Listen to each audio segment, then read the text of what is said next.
Welcome everybody to first show of the off season. First official show of the first week of college football off season for 2021.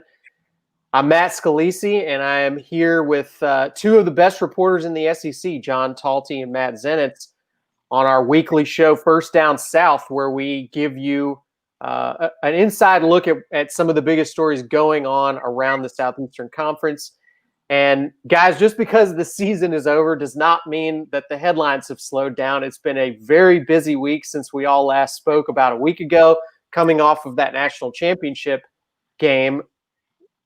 And it's been busy for Alabama in particular. We'll talk about that later in the show as Alabama is going through their typical post-championship unrest, I guess you can call it. But before we get to that, a huge story cropping up. I know there's been hints about it. There's been a lot of speculation about it for weeks now, but it finally happened yesterday. Tennessee fires head coach Jeremy Pruitt and simultaneously two other coaches on his staff. All three of them fired for cause. As this happens, Athletic Director Philip Fulmer also announces he's retiring and stepping down. So a full-on clear out at Tennessee as the college football season comes to a close. John, I know we were talking about this all year long at how badly things were going for Jeremy Pruitt in Tennessee. I think my first question about all this is, how did this timing come about for it? Because my instinct looking at it would be to say this isn't a great time to be jumping into the job market if you're Tennessee. It's not. It absolutely is not a great time to be looking for a new head coach. You do have National Signing Day a couple weeks away. Most of the jobs, all the other jobs have essentially been filled, and so unless you have a college coach, heading to the NFL, which occasionally happens. We saw last year with Matt Rule. Should not really be any other big openings coming up. So it's going to put Tennessee in a difficult spot because, again, not only do they have to find a new head coach now, but they have to find an AD first. And so that's kind of the first step now is with Fulmer kind of easing off into the sunset. They need to go hire a new AD. They've hired a search firm to help facilitate that process. They're already working to try to find a new AD. After they hire an AD, it'll then be up to he or she to decide, do I want to go through a full-on search? Do I want to maybe keep Kevin Steele for a year and do this search and, at the end of next season? A lot of different things that are still kind of in play. But it's, we're already in mid-January at this point, and it's not typically when you want to be looking for a head coach for college football. Matt Zenitz, this has been an interesting offseason for the coaching market, and I know you've been doing more and more in terms of tapping into that and talking to the folks who are involved in some of these searches and in general on the coaching side. How would you see the Tennessee job right now being viewed by the sort of coaching industry? Is that an attractive job right now? I mean, it's an SEC job. It's a program with a ton of tradition, but obviously there's a lot of mess to deal with there. It's a mess of a situation right now that I think that anybody that they look at is going to be very concerned about potential sanctions, penalties, potential postseason bans for the short term. So, for example, people who have put together some of these lists of potential candidates have thrown out like a Billy Napier. I find it hard to believe that Billy Napier, with his selective as he's been with jobs during the course of the last couple of years, that this would be the opportunity that he would take on.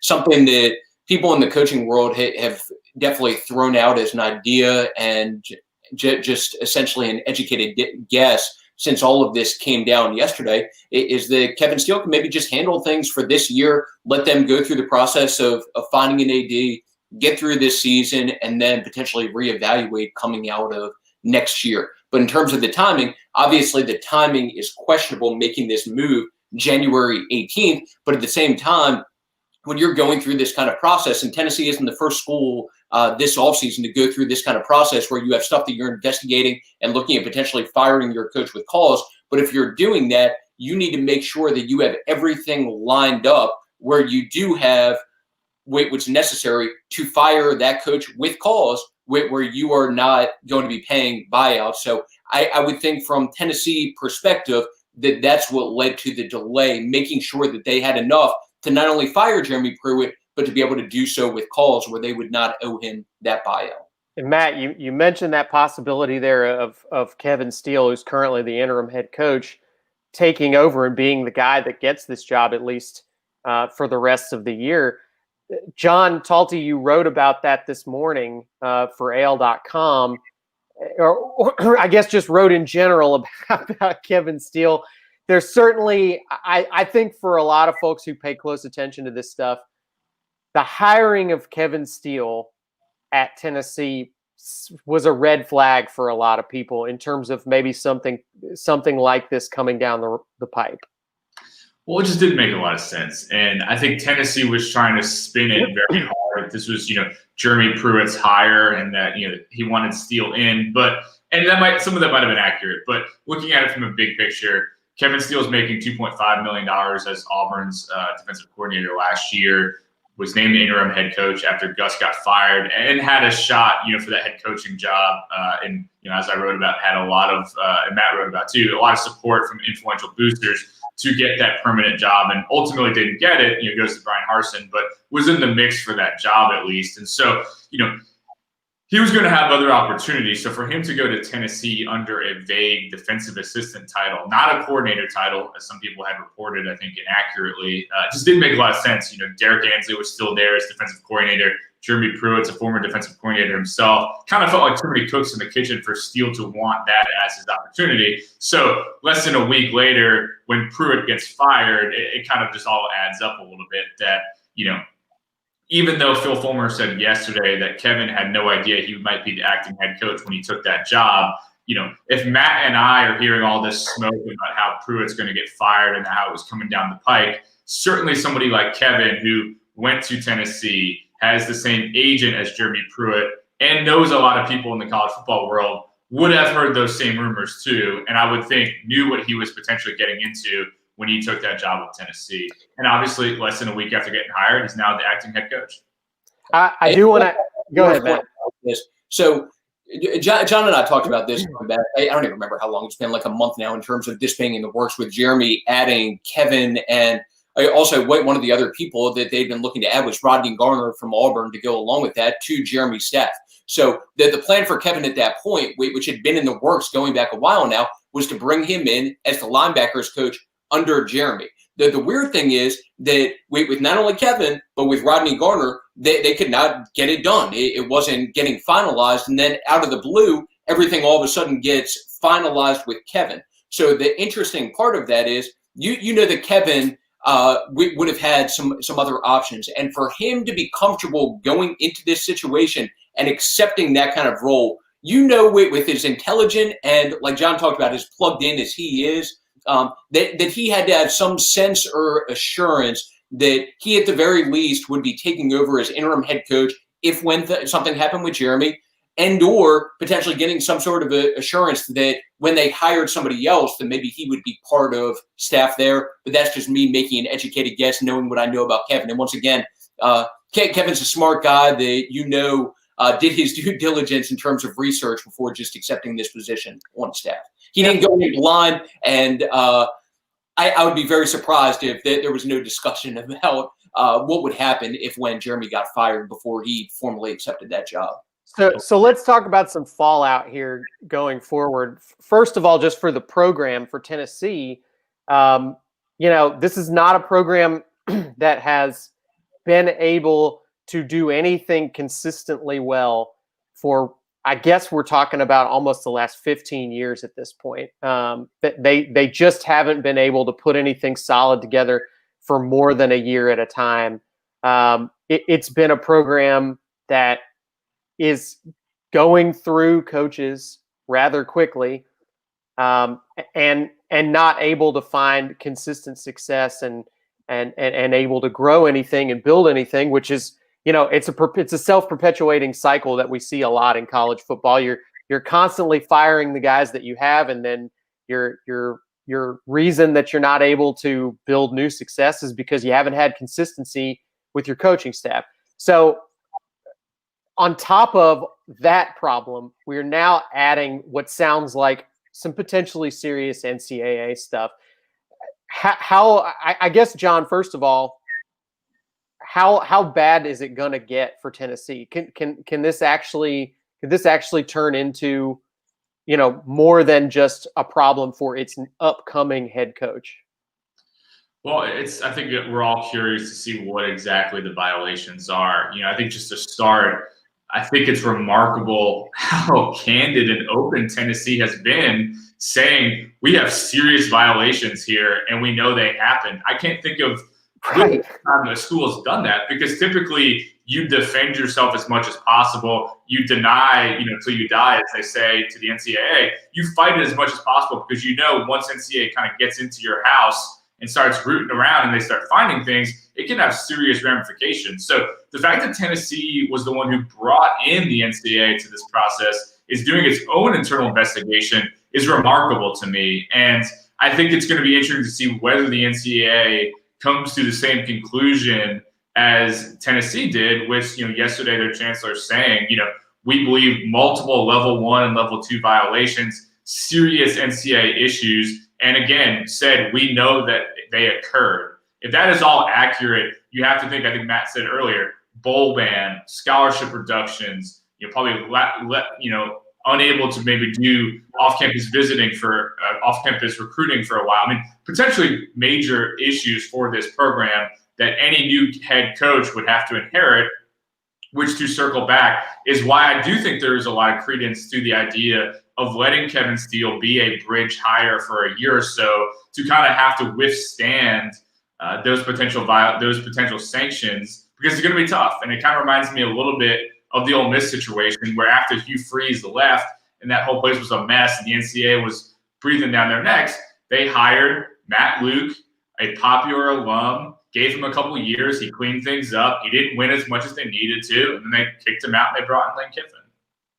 Yeah, great analogy there. And look, Ole Miss has been able to rebound from that relatively quickly, probably more quickly than a lot of us thought that they would. So it's not necessarily being doomed forever. Son. Yeah, courtesy of Tennessee's favorite son, Lane. That's right. But Matt, let me talk about the other side of this, which is Jeremy Pruitt. Now, obviously, pending these NCAA investigations, he could end up with a show cause, which would have a big impact on this. But outside of that possibility, what is Jeremy Pruitt's reputation as a coach? And look, obviously, it's going to be tough for you to get a head coaching job coming off of something like this. But in terms of his reputation as a defensive mind, as a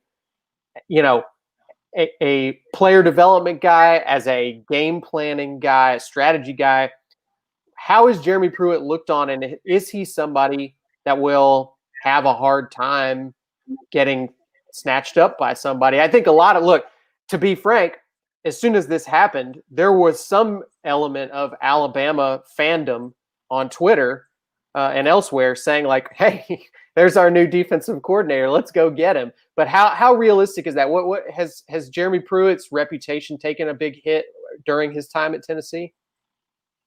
Anytime that you have NCAA stuff attached to your name is going to make it more difficult to get a job. So I think under normal circumstances, without anything like that on the table with Jeremy and potentially show calls to go along with that, under normal circumstances, he'd be in line for some top tier defensive coordinator jobs at the very least. But it's complicated now based on what's going on from an NCAA standpoint. I think it's premature to even try to guess as to what kind of jobs could be there for him, because I don't think anybody's going to touch him until this investigation is complete. Yeah, it makes sense. Go ahead, John. Yesterday, but I mean, Matt is totally dead on here. I mean, he has told people in the past, just openly, if I ever get fired from Tennessee, I'll just go back to work for Nick Saban again in Alabama. I mean, he's told people at Tennessee who work for him, which, I mean, I think it's kind of crazy and probably maybe explains why things didn't work out. But like Matt says, he's not going to be able to come home if he has a show cause penalty. That's just not going to happen. And so, as we saw yesterday with his lawyer coming out firing against Tennessee, he has a lot of incentive to have to fight back on this, because if this for cause sticks to him and it's proven that he was aware of these violations and he gets a show cause, he is going to have a very difficult job getting a job anywhere in college, let alone Alabama. And he might have to go to the NFL for a couple of years. But I just think overall, he is very highly regarded. I think some people would say he's the best defensive coordinator that Saban had. Obviously it's between mostly him and Kirby, but people love Jeremy at Alabama. But if any of this really sticks to him, he's going to have very limited career prospects for at least a couple of years. For sure. And Alabama currently not looking for a new defensive coordinator, but they are in the market for a number of other positions. Good segue, Matt. Thank you. Appreciate that. So since the national championship game was played last week, some more jobs have come open. Some more guys have been hired. This is an old story at Alabama. Alabama fans shouldn't be shocked by this at this point. This is something that seems to happen every time they win a title. But it's been a pretty significant clear out at this point. I believe it's 11 spots total have opened at this point. Now, some of those are analyst jobs and not full on field assistant positions, but it's a number of pretty significant names, and one of them that I think maybe most Alabama fans, or at least a lot of them, aren't totally familiar with, but could be a significant one, is Charles Huff, the running backs coach. John, first of all, let's talk about that hire, because it surprised me. It came out of nowhere to see Alabama's running backs coach get a head coaching position in the FBS. But also let's just talk about that guy's significance and why it's a big deal that he's leaving. Well, Huff has certainly, I would say, been looking for a head coaching job. He was a guy who I think tried to throw himself into the mix for the Vanderbilt job. He was a former assistant there under James Franklin. Didn't really get that much traction, but was a name that you kind of heard mentioned for that job. He was in the mix for the South Alabama job that ultimately went to Kane Womack, one of the kind of finalist guys for that job, but again, did not get that one. So he's someone who I think has been looking to make that jump. And I think what he has to sell is that he was just the number one recruiter in the country, according to 247 Sports. And hopefully for him, it doesn't go as poorly as it did for the guy who was the number one recruiter the year before, who was Brian Niedermeyer, who just got fired. But Huff is someone who has good reputation as a recruiter. He's young, he's charismatic, and he's done a good job at the running back position. So he famously coached Saquon Barkley at Penn State. Was highly regarded at Mississippi State under Joe Moorhead, though he wasn't there very long. And then I think has done a very good job with Najee Harris at Alabama. Yeah, you talk about Charles Huff and that experience from Penn State, by the way, and we also find out that at this point, looking very sure. And have they officially confirmed that Bill O'Brien is going to be the Alabama offensive coordinator? And Nick Saban sort of essentially did that the other day. But he's all recruits, right. I mean, it seems pretty definite. Yeah, he's locked in as Alabama's offensive coordinator and has already started the process of working. So they haven't officially announced working. Right. Can we, Matt, I'm very curious. I think a lot of Alabama fans at least know the name. They know who Bill O'Brien is because of his time at Penn State and in the NFL. Obviously not coming off of a great experience in the NFL, but just as a coach, as a college coach and as an offensive coordinator, what can fans expect out of this guy based on his past experience as a play caller and as a recruiter in college? He's one of these guys that played a role in the success that the Patriots had offensively, which obviously has been a lot during the course of this run with Belichick and before he left for Tampa Bay, Tom Brady. So Bill O'Brien was offensive coordinator there, has done some decent things from a coaching standpoint when he hasn't been giving away one of the top wide receivers in the NFL for less than what he should be getting for him. Did some good things at Penn State and probably has the endorsement from person who's most important in terms of Nick Saban coming from Bill Belichick. So that carries weight with Nick Saban. And once again, considering Nick Saban's not going to be depending on him to help with the input in terms of potentially trading players or anything like that, I think Alabama fans have reason to be optimistic about just the direction of this moving forward. Now we have seen, and I do not believe that either of you two gentlemen have reported anything like this. There have been some reports out there that at certain points, Pete Golding was in the mix, or at least being in the conversation for the defensive coordinator position at Texas. At this point, are we expecting any more movement on that? Do we think that he's not going to Texas? Was told that pretty definitively yesterday. So there was a possibility that there was a chance that could happen, but that died down based on what I was hearing during the weekend. It found it strange that there were reports that resurfaced about the chance of that happening during the course of the last couple of days, but was told pretty definitively that he is not going to Texas. So in the bigger picture here, what I want to ask you guys about this is, we've heard Nick Saban talk about in the past, particularly coming off of big seasons where there has been a lot of coaching shakeup, and seasons that didn't end well, let's say, didn't end in a national championship for Alabama, which is only about half of them for the past 12 years, but still. We hear Saban talk about, as one of really the only major challenges his program faces, consistency in the coaching staff, turnover in the coaching staff. He gets frustrated about that. He sees that as a potential obstacle to his team accomplishing as much as they're capable of, just in terms of their talent and potential. In terms of this year's staff turnover, from what we've seen so far, where do you guys expect the most potential effect on the team? Where is the biggest potential for sort of chaos, I guess, or lack of consistency?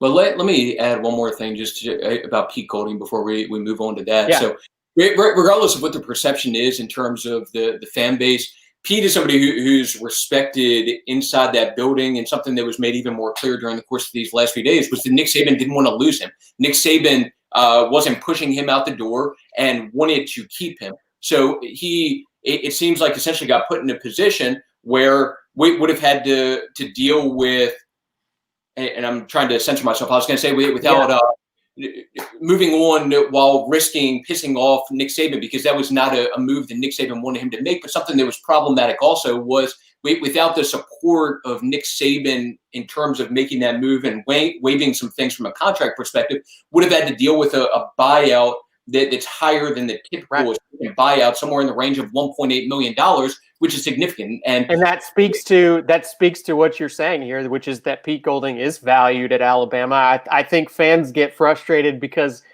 the defense doesn't look like it did in 2011, where you're pitching shutouts every other week. But some of that is I think what college football is now, and some of it also is, I think, fans perhaps not appreciating Golding's full value as a recruiter as well, where he's highly prized in that particular role.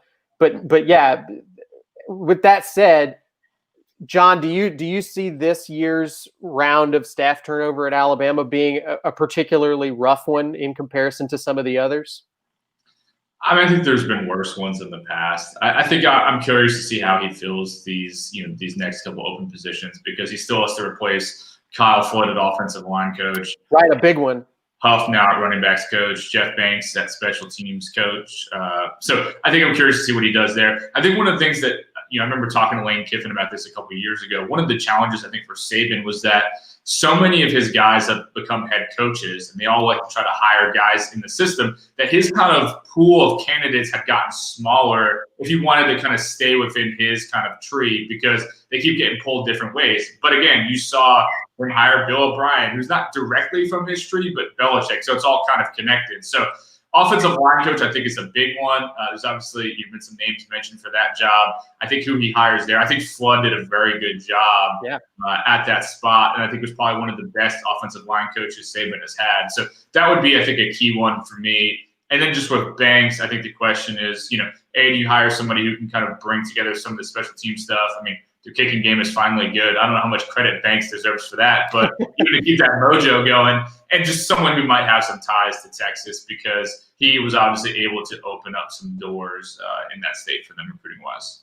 And just to follow up on that also, so, I mean, one thing to keep in mind is, I mean, you're dealing with the staff that just contributed to Alabama winning a national championship, and it still may not be the end of turnover. So it's not like we're dealing with potentially the end of this. And obviously there are more things that could play out during the course of these next couple of weeks. But in terms of the openings that he has now, I mean, John and I have talked since last Wednesday about the O-line stuff. So a name that we've been talking about since that point, midweek last week, has been Doug Marrone, and the just essentially him being a name to keep an eye on for that job, with the justification for that being he's apparently a close friend of Bill O'Brien, so has that connection, somebody that Bill could pull for in terms of getting on staff. But to go along with that, also a CAA guy, it sounds like, so has that. Sure, there's always that element of it too. But I think also, Matt, that's an interesting one, because we've started to see in recent years. I mean, Nick Saban doesn't have he's very open-minded with his coaching hires, but there does seem to be a favoritism that he shows towards guys who have been college head coaches before. It's very interesting to see him hire more and more guys who have that on their resume, which obviously not every program is able to do that.